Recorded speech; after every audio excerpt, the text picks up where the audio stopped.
Born in the population explosion after the Second World War, baby boomers were to experience a lifestyle unimaginable to their forebears in Britain. The NHS had been founded, social housing was expanding, and an optimism that had been absent for an age gave a new generation expression like never before. They're the lot who are in power now, running council, government, PLCs, last on board the gravy train, so to speak, with their pensions and equity in their houses. My generation will have the onerous task of looking after them when they're all retired. And when I say all, I mean masses of them. It is reckoned in the early 1960s there were 5 people working for every 1 person of pensionable age. The projection for 2015 is 2 to 1. The maths are simple. Somebody had to pay for the tax take shortfall if we're all to enjoy the lifestyle that baby boomers have enjoyed.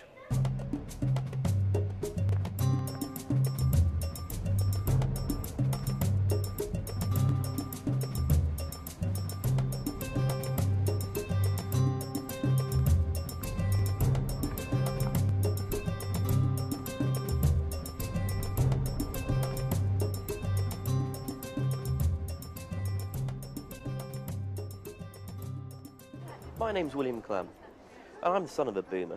I've come here today to Boomtown, Lincoln, to find out a little bit more about what makes baby boomers tick. I started off by asking a few questions about fashion, and where does it all go wrong? All right.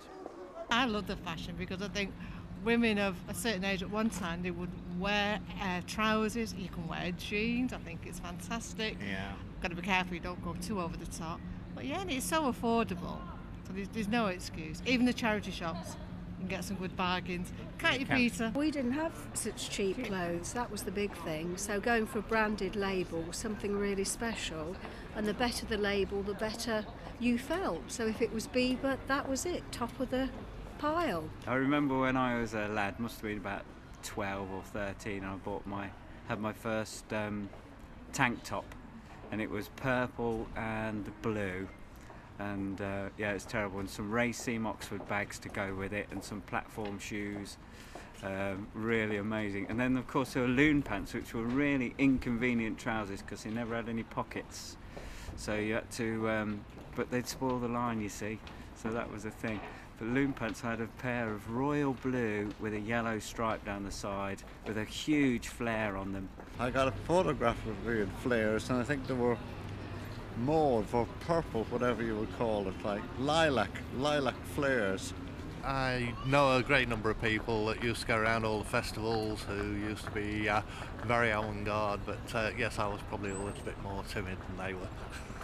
I'm 57, coming up 58, yeah. And I'm still wearing jeans and shoes from Next and tops from Next and things like that, and so does Carol. You know, it's Carol doesn't, but you don't notice. But it's easily accessible, you know.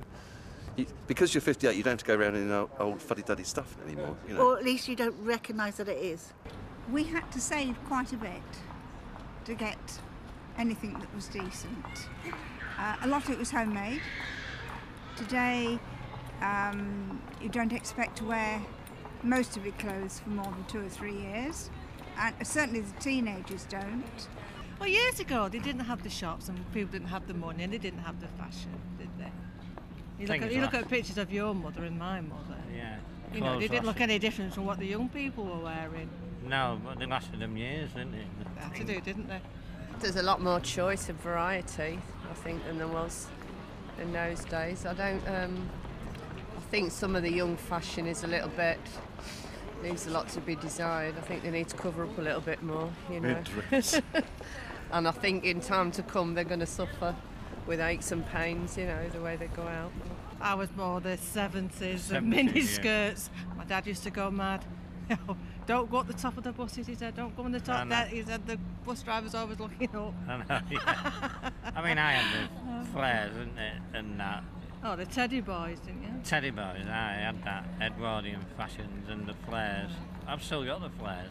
They might come back in fashion, so I'll be all right. I don't think so. Oh no, I got rid of them, didn't I? Yeah. They were in the wardrobe for years, flared trousers, and they said they don't wear them anymore. But well, they say if you keep things long enough, they always come back, don't in they? Fashion, yeah. But in 1965 they had such fashions, like geometric Mary Quant, that I hadn't ever seen before, and I thought it was so good. I remember pulling a girl in some platform shoes because she thought I was nearly 6 feet tall, and I had these really big flares that hid the bottom of my shoes. When she found out I was small, I soon got dumped. It was a bit sad, really. But there you are. I had long hair when I was a kid, and probably still had long hair when I was about into my 30s. And then I decided to get wise, get a haircut. Smarten up. A wise move indeed. It reminds me of my family photo album. Here on the streets of Lincoln today, we can see hundreds of examples of the boomer generation, and it makes one wonder, what does the future hold in store for them?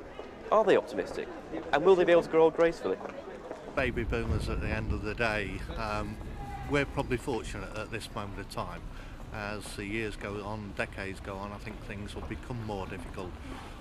There aren't the opportunities for employment in Lincoln, for instance, that I can remember when I was 16, 17.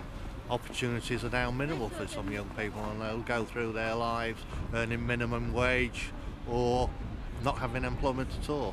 So I think we were very, very fortunate. Well, I worry about the future because I can see that the older we get, the longer we're going to be working. On the one hand, I'm really excited because I've got lots of new things going on in my life now, but you know, I've got bits of pension all over the place, and I didn't do anything when I was younger, and I just wonder, because there's all this stuff in the news about how the pension isn't going to cover you and you're not going to have enough money when you're older. Is my lifestyle having to change radically when I get to a point where I'm not working? At the moment we can go abroad, we can go for weekends, we go out for meals, we treat the children. The future worries me in that we waste so many things, we don't recycle enough,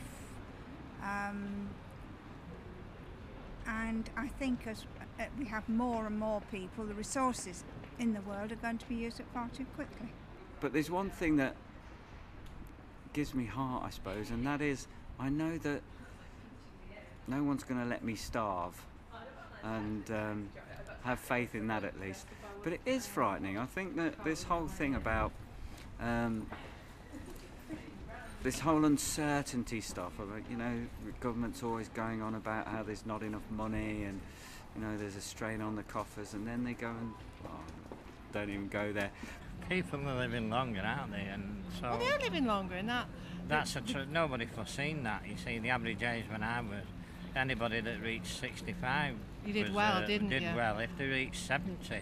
But now 80 and 85, 90. You know, and 100's not out of the question, is it? No. So someone's got to pay for it, haven't they? Because of recent circumstances, I've been very interested in the provision of the health service now, and the fact that what will be available for people in the future, particularly as we're getting older, we're suffering from a whole range of diseases and illnesses which really weren't around. People had long gone before they'd established themselves. And it's the funding for all of this, as well as professionals that have qualified and are around to work in this country to support any kind of medical provision here, for me in my 80s. I want to be independent and be able to live my own life. And do you know what? I really worry about being incontinent. And that is so frightening. The whole thought of the sort of the insidiousness of being incontinent is probably the most frightening thing that the future might face for me. Well, there's food for thought. I'm sure we all share their fears and hopes for the future. I've had my eyes opened, and perhaps we should all take a closer look at this rapidly unravelling scenario. I'll be finding out more here on Baby Boomers UK.